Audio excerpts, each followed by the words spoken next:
buenas con todos. Me presento, mi nombre es Francisco Alexander Ventimilla Quevedo, estudiante del Instituto Libertad, tercer nivel, ¿sí? Bueno, el día de hoy me ha tocado dar lo que es una introspectiva, una definición sobre lo que vendría a ser la diabetes gestacional, ¿sí? ¿Qué es la diabetes gestacional en sí? Se dice que la diabetes gestacional es un tipo de diabetes leve que se desarrolla en algunas mujeres durante la última etapa del embarazo, ¿sí? Estamos hablando de aproximadamente entre la semana 24 a la 28, ¿sí? A diferencia de otros tipos de diabetes, esta diabetes gestacional no es causada por la carencia de la insulina en sí, sino es por el bloqueo de su funcionamiento, debido a que las hormonas que produce la mujer durante el embarazo inhiben lo que es este funcionamiento de la insulina, ¿sí? También se ha estimado que alrededor de un 10% de las mujeres embarazadas desarrollan una diabetes gestacional, ¿sí? Aunque la mayoría de ellas no presenta síntomas. Se podría decir que la diabetes gestacional es más una enfermedad asintomática.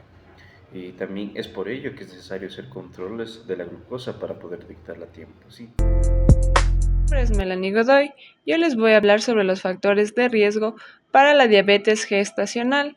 Dentro de la categoría tenemos los personales: edad materna mayor a 25 años, sobrepeso u obesidad antes del embarazo, el sedentarismo. Dentro de los antecedentes obstétricos tenemos la macrosomía fetal previa mayor a 4 kilogramos, la muerte fetal inexplicada, el aborto recurrente. Dentro de los antecedentes médicos: historia familiar de diabetes tipo 2, ya sea en padres o hermanos, síndrome de ovario poliquístico, SOP e hipertensión. Factores del embarazo actual: aumento excesivo de peso, embarazo múltiple, niveles elevados de glucosa en pruebas de tamizaje temprano. El origen étnico: en algunos estudios, el mayor riesgo en mujeres latinoamericanas, africanas, asiáticas y nativas americanas. Gracias. Jorge Tello y les voy a hablar sobre los exámenes que se deben realizar las pacientes con diabetes gestacional. Primero tenemos el test de Sullivan, que es una prueba de tolerancia a la glucosa con 50 gramos de glucosa oral. Los valores normales de glucosa una hora postcarga debe ser menor a 140 miligramos sobre decilitro. También tenemos la curva de tolerancia a la glucosa oral, que evalúa la respuesta del cuerpo a 75 o 100 gramos de glucosa en ayunas. También tenemos el examen de glucosa en ayunas, que es la medición directa de glucosa en sangre en ayunas. Los valores normales deberían ser menor a 92 miligramos sobre decilitro en gestantes. También tenemos la hemoglobina glicosilada, que mide el promedio de glucosa en los últimos 2-3 meses. El valor normal debería ser menor a 6% en embarazadas. También tenemos como examen el perfil biofísico fetal. Evalúa principalmente el bienestar fetal ante posible sufrimiento por hiperglucemia materna. Los valores normales como resultado debería ser de 8 a 10 puntos, que es normal. Y por último tenemos la prueba de función renal, que es la urea, creatinina y proteinuria, que evalúa el estado de los riñones. Los valores normales de estas deben ser de 0.4 a 1.1 miligramos sobre decilitro de creatinina, y de proteinuria debe ser menor a 300 miligramos día. Bueno, adentrándonos un poco más dentro de esta breve patología, lo que viene a decir la diabetes gestacional, también nos encontramos con un tratamiento farmacológico, ¿sí? Dentro de ese tratamiento farmacológico nosotros vamos a encontrar una variante de medicamentos, tanto inyectables como orales, ¿sí? Encontramos como primer medicamento, nosotros podemos encontrar lo que es la insulina, ¿sí? La insulina es un medicamento inyectable, es el tratamiento farmacológico más común en el caso de la diabetes gestacional. Y bueno, existen diferentes tipos de insulina, como la insulina rápida, la insulina intermedia o de larga duración. Depende de las necesidades de la gestante, obviamente, ¿no? Bueno, dentro de los medicamentos orales, nosotros como primer medicamento nos vamos a encontrar con la metformina.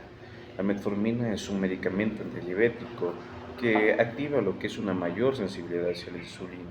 Este medicamento se utiliza de manera recurrente para las mujeres gestantes que están padeciendo por esta breve patología de lo que vendría a ser la diabetes gestacional, ¿sí?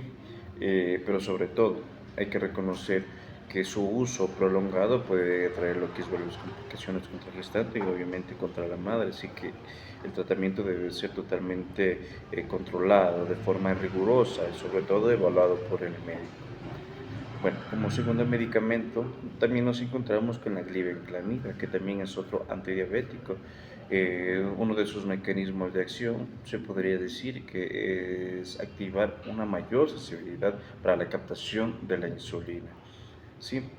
Este medicamento puede ser utilizado en algunos casos de diabetes gestacional, aunque su uso es menos común que la insulina. ¿Sí? Bueno, estos son los medicamentos que nosotros podemos encontrar dentro de este tratamiento farmacológico dentro de la diabetes gestacional. Muchas gracias. Mi nombre es Roxana Castro, soy estudiante del tercer nivel de enfermería en el Instituto Superior Tecnológico Universitario Libertad. Voy a hablar sobre el tratamiento no farmacológico de la diabetes gestacional. El tratamiento inicial y fundamental para la diabetes gestacional es no farmacológico, basado en cambios en estilo de vida, como por ejemplo el plan de alimentación saludable. Esto puede ser una dieta equilibrada y personalizada con control de carbohidratos, reducción de azúcares simples y preferencia en los alimentos integrales y ricos en fibra. También tenemos el ejercicio físico regular. Actividad física moderada, como por ejemplo caminar 30 minutos al día, ayudan a mejorar la sensibilidad a la insulina y el control glucémico. Monitoreo regular de la glucosa, control frecuente de los niveles de glucosa en sangre para asegurar que se mantenga dentro de los rangos recomendados. También la educación y el apoyo a la paciente, como la orientación sobre la enfermedad, sobre sus riesgos y la importancia del autocuidado, además de apoyo psicológico si es necesario. Si estas medidas no logran mantener la glucosa en los niveles óptimos, se considerará el tratamiento farmacológico, como por ejemplo la insulina, metformina, pero el pilar inicial siempre es el tratamiento no farmacológico. En resumen, la diabetes gestacional puede provocar complicaciones graves tanto para la madre como para el bebé, pero un manejo adecuado con dieta, ejercicio y control glucémico puede prevenir la mayoría de estos riesgos. Muchas gracias. Voy a hablar sobre las complicaciones tanto de la madre como del bebé a raíz de la enfermedad de diabetes gestacional. En las complicaciones más recurrentes en la madre puede haber mayor riesgo de parto prematuro, incremento de probabilidad de cesárea, aparición de enfermedades hipertensivas como la presión arterial, preeclampsia. Esto también puede llevar a una eclampsia. Mayor riesgo de desarrollar diabetes tipo 2 en un futuro y también puede haber aumento de infecciones urinarias y complicaciones obstétricas. Entre las complicaciones más recurrentes de fetales y neonatales puede haber macrosomía, que esto quiere decir que el bebé al nacer pesa más de 4 kilos, lo que incrementa el riesgo de un parto traumático, distocia de hombros, fractura de clavículas y parálisis braquial.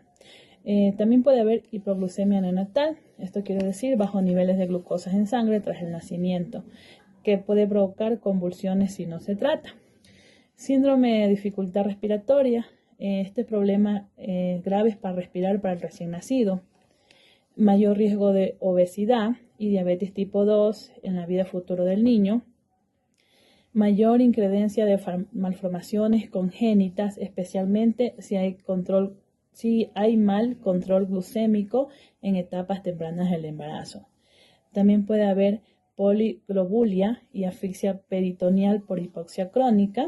Y en el peor de los casos puede haber muerte fetal, intraútero o poco después del nacimiento, especialmente si la diabetes gestacional no se controla adecuadamente. Les voy a hablar sobre los cuidados de enfermería que debemos tener en cuenta para los pacientes que tengan diabetes gestacional. Debemos educar al paciente a explicar qué es la diabetes gestacional, su impacto en el feto y en la madre, enseñar el automonitoreo de la glucosa capilar, ayudar a entender y a usar el glucómetro. También tenemos que educar sobre la alimentación saludable y el control de carbohidratos, enseñar las dietas acordes a su condición. Tenemos que tener un monitoreo y un control constante, controlar los signos vitales, especialmente la tensión arterial. Vigilar las glucemias capilares antes y después de cada comida. Debemos llevar un soporte nutricional, colaborar con el equipo nutricional para adaptar dietas según indicaciones, estimular el funcionamiento de comidas, de 5 a 6 comidas pequeñas al día, y supervisar la ingesta de líquidos y prevenir el ayuno prolongado. Tenemos que promocionar el ejercicio moderado, fomentar caminatas diarias, también explicar los beneficios del ejercicio para la regulación de la glucosa. También tenemos que tener en cuenta la prevención de complicaciones, observar signos de hipoglucemia, como lo es sudoración, temblores, irritabilidad o confusión. Prevenir infecciones, tener un control constante de piel, genitales y el tracto urinario. Preparar y apoyar el control en controles prenatales frecuentes. Y por último, el apoyo emocional y psicológico constante. Brindar una atención emocional frente al diagnóstico e involucrar al paciente y familia en plan de cuidados. También les voy a hablar sobre las recomendaciones para prevenir o controlar la diabetes gestacional. Dentro de ellas, la alimentación saludable, comer porciones pequeñas y frecuentes de 5 o 6 veces comidas al día, preferir alimentos ricos en fibra, bajo índice glucémico como las legumbres, frutas con cáscara o verduras, evitar azúcares refinados y alimentos procesados, ejercicio regular si está permitido, como caminar 30 minutos diarios ayuda a mejorar la sensibilidad a la insulina, el control prenatal adecuado. Realizar la prueba de tamizaje de test de Sullivan entre las 24 y 28 semanas. Si da positivo, realizar una curva de tolerancia a la glucosa, CTG, el control de peso y presión arterial. También tenemos el monitoreo de glucosa. Seguir el plan indicado por el médico. A veces se recomienda el control en ayunas y post comidas. En algunos casos se requiere insulina si no se logra el control con dieta y ejercicio. La educación a la madre. Enseñar los signos de alarma de hiperglucemia o hipoglucemia. Prepararla para un parto seguro y el seguimiento postparto. Después del parto, la mayoría de mujeres vuelve a la normalidad, pero tienen riesgo de diabetes tipo 2 en el futuro. Se recomienda hacer una prueba de tolerancia a la glucosa entre 6 y 12 semanas posparto. Continuar con hábitos saludables a largo plazo. Gracias.